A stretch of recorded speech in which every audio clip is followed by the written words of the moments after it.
Edition of the World Report with me, Arjun, Samar, Mahendran. From Iran's nuclear threat to Trump's upcoming reciprocal tariffs, and of course, the viral Netflix sensation Adolescence.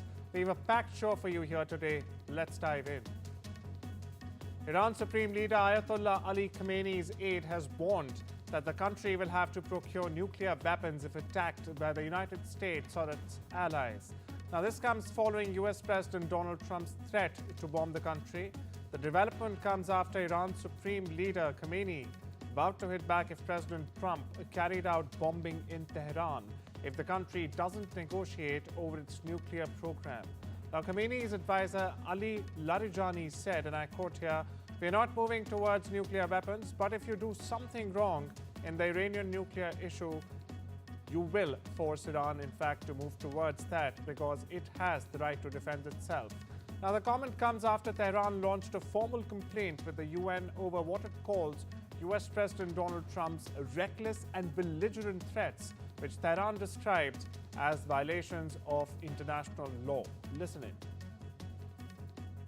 آمریکایی‌ها در منطقه حداقل در اطراف ایران 10 پایگاه دارن. 50,000 نفر نیرو هم دارن. یعنی در یک اتاقک شیشه‌ای نشستن.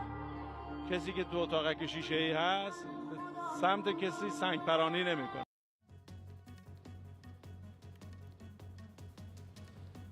External Affairs Minister S. Jaishankar met with Netherlands Foreign Minister Casper Weldekamp in New Delhi on Monday, where they discussed expanding bilateral cooperation in sectors such as trade, investments and innovation.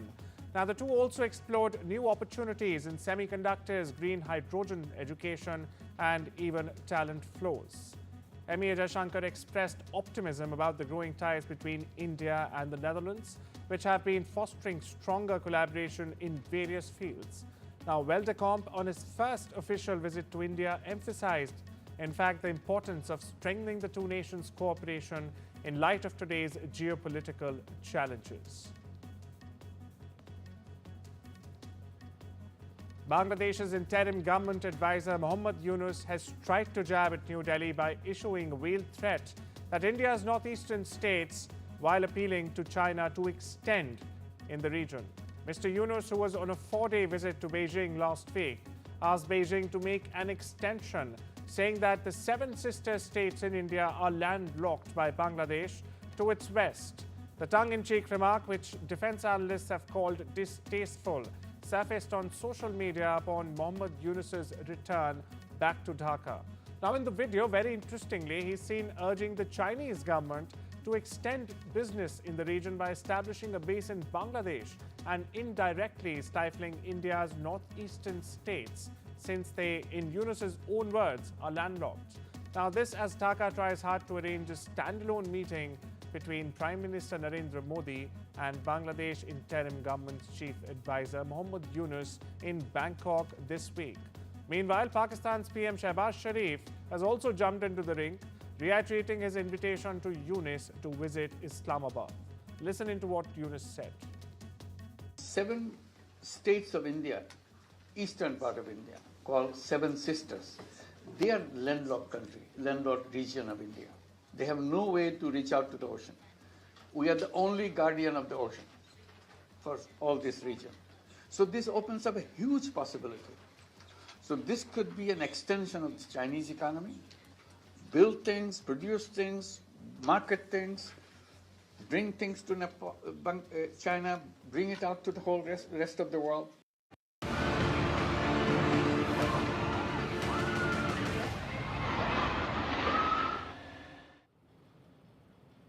The high-rise building in Bangkok has collapsed, leaving multiple trapped under the rubble.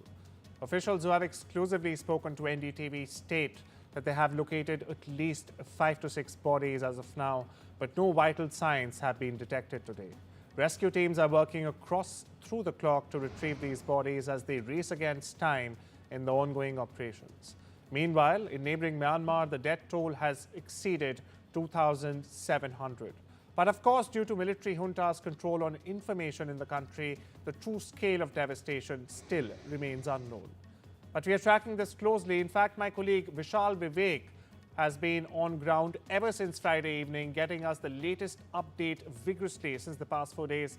Vishal, what's the latest on the ground? The crucial 72-hour window has passed. What are you picking up? So the latest is that the death toll will be updated in any moment. 5 to 6 bodies have probably been spotted at the top of the rubble. I would request my camera person Rohit Vishwakarma to top at the top of the rubble. That is where the authorities have been at it for the last 1 hour or so. They have told the media that they have located at least 5 to 6 bodies near that area. They have yet to pull out any bodies, but they have said that there are 5 to 6 bodies somewhere near the top of the rubble. Yesterday, they had told me that there might be someone alive in the same area, but sadly, that's not the case anymore. They have not picked up any vital signs since last evening, actually. It's been almost 24 hours since they picked up any vital signs. So that paints a really grim picture and a sad picture, but that is what the reality is at the moment. And also the fact that ever since they have stopped picking up these vital signs, they have speeded up this process of removing the debris. So the size of the overall debris, which looked like a 4 to 5 story building itself, has now been reduced to almost like a 3-story building. So the size of the rubble has reduced, or the overall size, but the search for victims or the bodies continues because it was such a huge building. It was a 33-story building that even to retrieve bodies is quite difficult because it has huge beams, it has huge floors that caved in, it's like a pancake as we've been reporting. So it's quite difficult to pull out even dead bodies. And people have been working in conjunction from across the world, from US to Israel. So yeah, so that is what the latest is, and we'll have some new updates in the next hour or so, when the official death count might be updated. Vishal, you mentioned that they are speeding up the process. Are they bringing in any new equipment? We saw the green berets from the US. We saw an Israeli team. We also saw sniffer dogs. Are they bringing in any new equipment? What are they doing right now? So that's exactly right. So what they've done is, you see these big, at least 10-story long cranes. I would request Rohit, my camera person, to point to the big cranes right there. They've brought in at least 3 to 4 of these huge cranes today. Before, about 24 hours ago, they had only about 1 of these cranes. Now they have at least 4 of these cranes. So have clearly speeded up the process. And the governor of Bangkok himself said that they are speeding up the process, hinting at the possibility that the likelihood of finding anyone alive is almost negligible now. And we had been reporting for the last 2 days because the Bangkok police had spoken to us exclusively and said that the possibility of finding anyone alive was almost just 1%, and that was 48 hours ago. So it's been like that ever since. No one pulled out alive, only bodies being extracted. And even that itself is a huge task right now. Vishal, coming to the investigation front now, we know that 4 Chinese nationals were detained by Bangkok authorities on Sunday. What's the update on the investigation front? Well, we've asked that question to the local authorities here in the last 3 to 4 hours. They have not given any clear answers on that, and the communication itself is quite difficult because of the language barrier, and also the fact that officials are not almost always available to speak. They emerge every now and then they give out the statements. So the next statement would be in the next half hour, and then we'll again field that question to them as to what's happening on the investigation front, because that is a crucial aspect of the whole story. 4 Chinese nationals were detained. Whether they have been arrested or not, that has not been announced. They were caught with 32 crucial documents that purportedly links a Chinese company to the construction of this site. So all of that will have to be seen. The official report is yet to be fielded, but the investigation is going on as we speak. Thank you so much for getting us all of these latest updates, Vishal. Moving on, now the US President Donald Trump has said that he has an upcoming trip to the Persian Gulf region Trump in the Oval Office on Monday said that the trip will include stops in Saudi, Qatar, and possibly also the UAE and other places also. Now, Trump reviewed the trip, which could come as soon as May, saying that he wants to reward Saudi Arabia, in fact, for its investment in the U.S., and said that all three Gulf countries would, in fact, be making commitments to creating jobs in the U.S. during his trip. Trump, however, did not detail the other potential stops he spoke about. Sticking with Trump, the U.S. president is set to impose new reciprocal tariffs on the 2nd of April, a day he calls Liberation Day. The White House says India will face 100% tariffs on certain agricultural products, while the EU will see 50% on American dairy products. White House spokesperson Caroline Levitt stated that these tariffs aim to counter unfair trade practices that have disadvantaged U.S. exporters for decades together now. The Trump administration also released a 397-page report detailing foreign trade barriers, including Japan's 700% tariff on American rice and Canada's 300% tariff on American butter. The move is expected to escalate global tensions.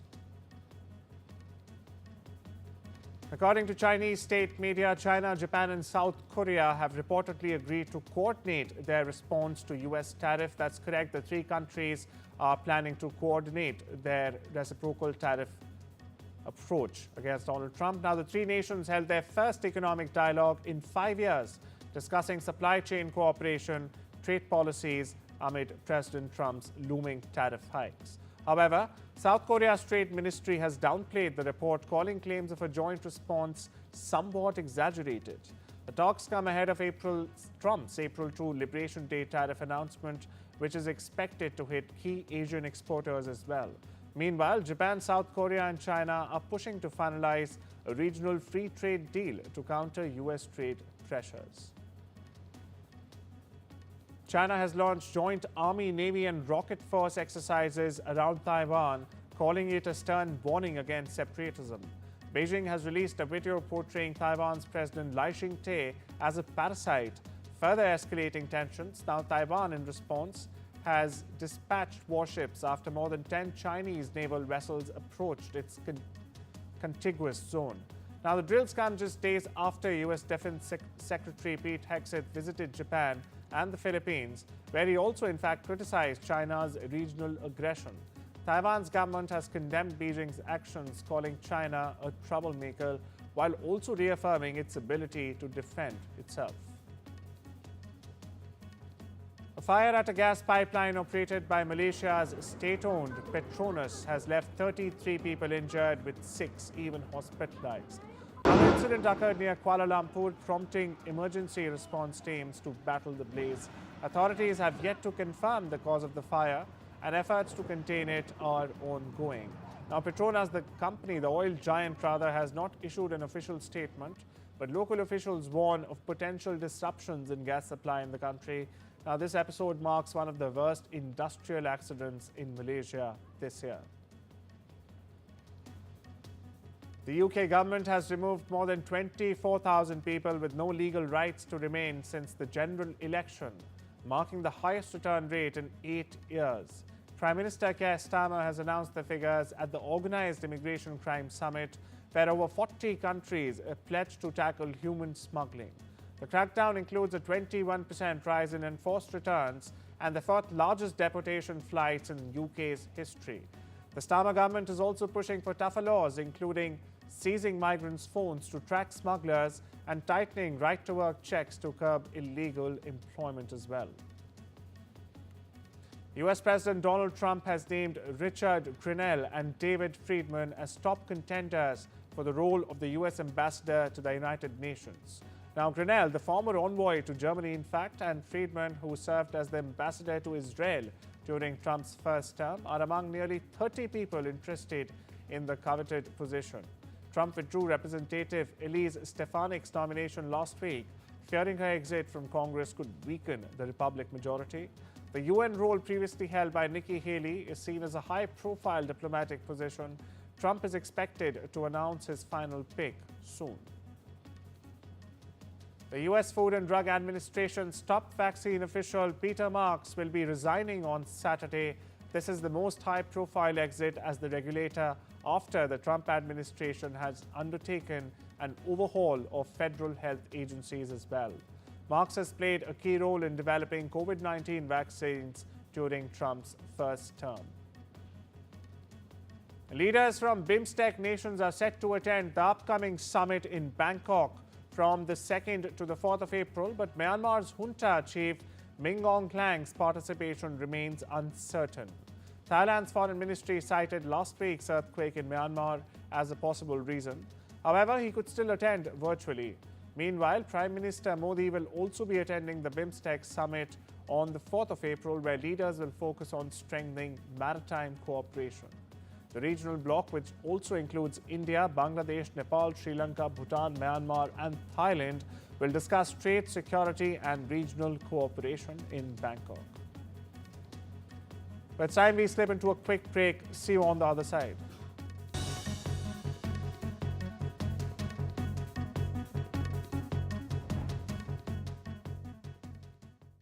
This is Yemen right now.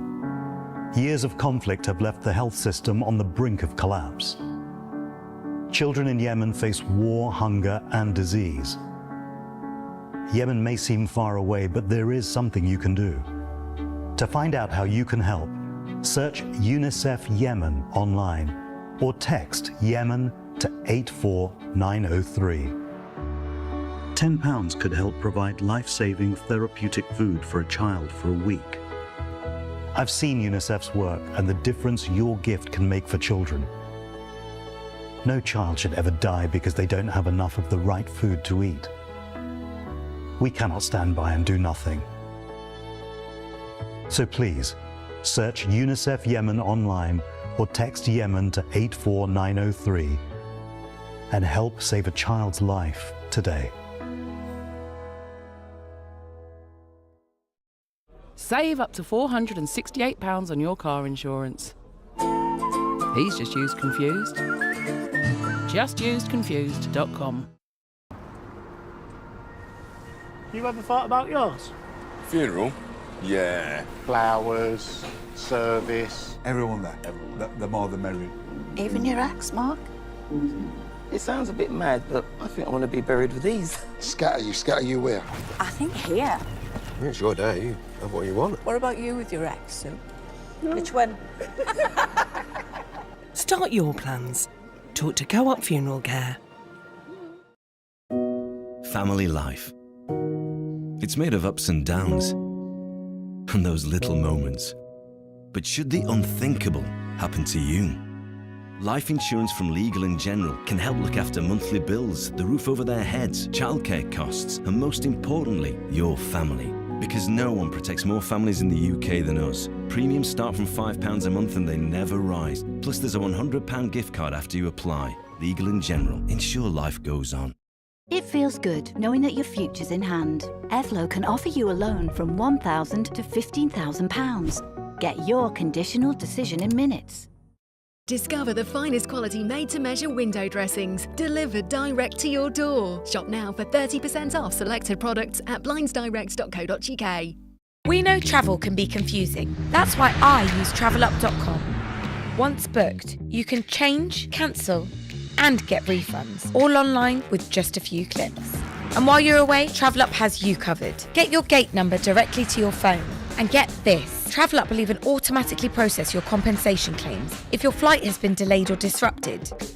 Book now on travelup.com or call 0207 580 5000. TravelUp. Flights, hotels, holidays.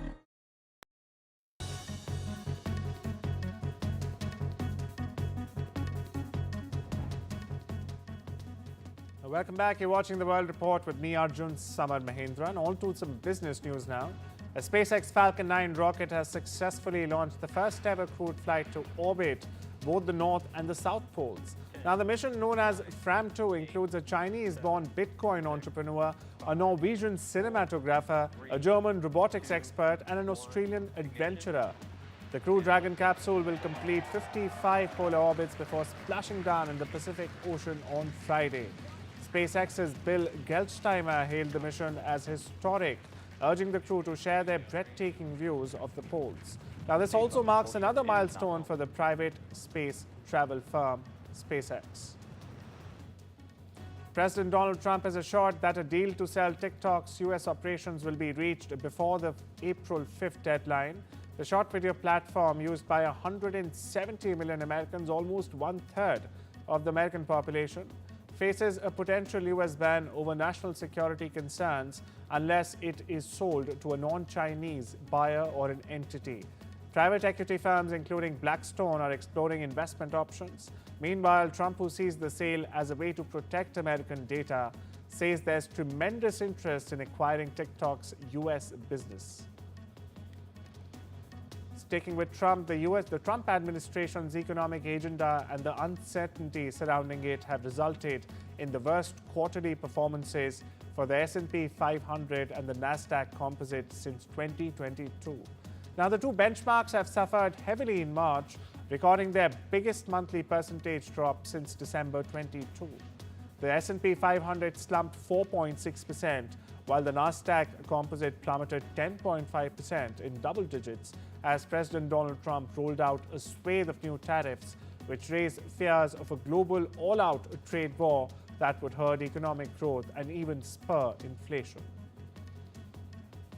AI giant OpenAI is set to raise up to $40 billion in a new funding round led by SoftBank, pushing its valuation to around $300 billion. The investment aims to expand AI research, boost computational power, and even enhance ChatGPT tools used by 500 million people weekly.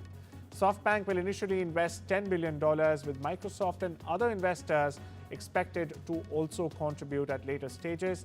The deal hinges on OpenAI's transitioning to a for-profit model by year-end, signaling major growth in the AI sector. A U.S. bankruptcy judge has rejected Johnson & Johnson's $10 billion plan, in fact, to settle thousands of lawsuits linking its talcum-based baby powders to ovarian cancer.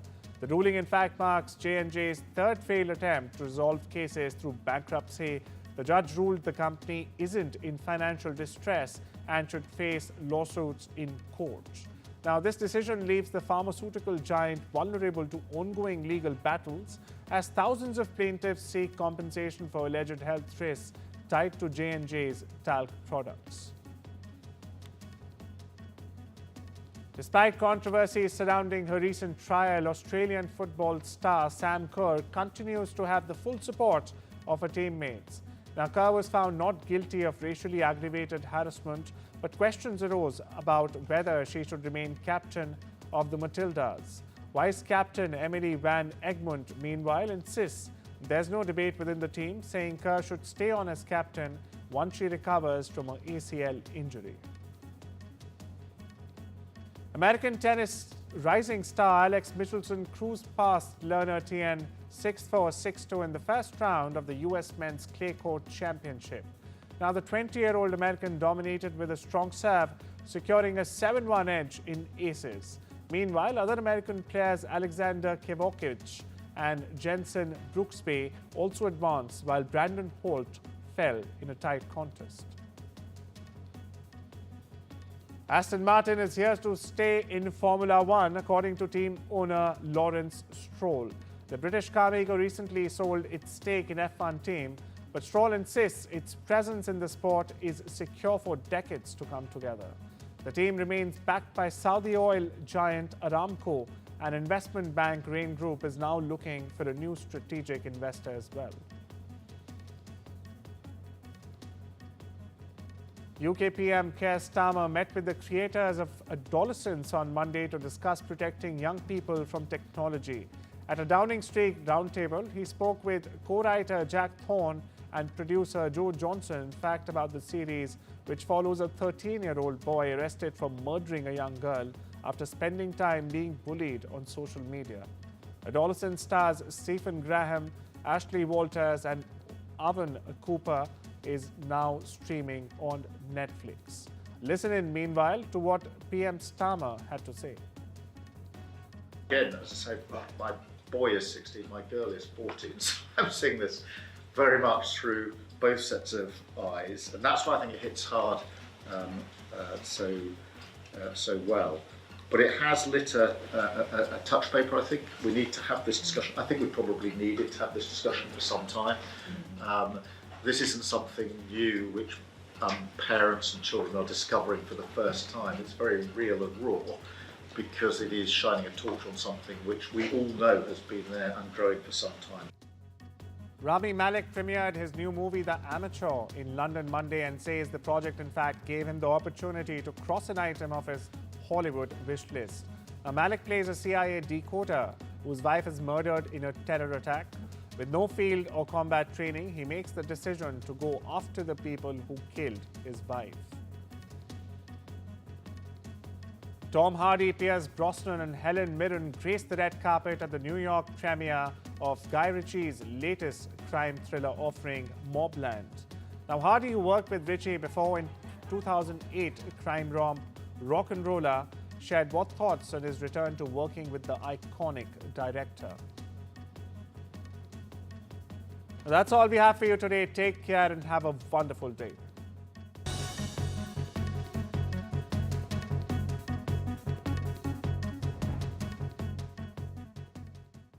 This is an urgent appeal from UNICEF UK. Children in Gaza are in critical... You could save money on your energy, broadband and mobile bills and feel more protected when you switch to a better deal. Switch and save now at uswitch.com. With Post Office Over 50s life cover, enjoy peace of mind knowing your family will receive a guaranteed payout when you're gone. UK resident 50 to 80, your guaranteed acceptance. No health checks and from just £1.15 a week. Plus free 24/7 GP access with the health and wellbeing benefit. Purchase and receive a £125 gift card for amazon.co.uk, Tesco or M&S. Visit postoffice.co.uk/over50s. It feels good knowing that your future's in hand. Evlo can offer you a loan from £1,000 to £15,000, whether it's for home improvements or for some of life's big moments. Evlo looks beyond your credit score and always takes a case-by-case approach. Visit evlo.co.uk to get your conditional decision in minutes. With BetterHelp, the work is all about the relationship, finding my way to enter into their world, to see the world through their eyes. Personalised care comes from listening to the client and what they want to bring you. It's for us to just be there for them. As a therapist on BetterHelp, I think it's really important to let clients know that you see them authentically and in the way that they want to be seen. When we spoke the last time you were in India, you did mention that you've actually spent more time in India than American universities. I remember you saying that, and a lot of your thought process has been conditioned by the time you've spent in India. Those formative years, they really shaped you. What, according to you, has been your biggest takeaway from your experiences and learnings during your time in India? Well, I grew up with Indians. From the age of 5, I was surrounded by Indians. This was a boarding school. So morning, noon, and night, we had Indian friends. Our teachers were all Indian. And as such, Indian values would have automatically permeated within me. And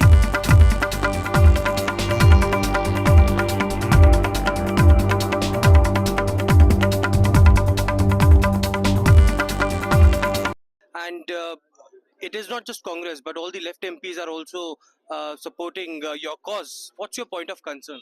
Can you imagine a BJP leader, a spokesperson of BJP, calling one of the biggest movie star, Prithviraj Sukumaran's wife, Supriya Menon, an urban Naxal, which is totally unacceptable. Making a movie for the people, whoever wants to watch the movie can watch the movie. In the first time in the history of Malayalam cinema industry, there has been pre-bookings. A lot of economic aspect is also in the movie.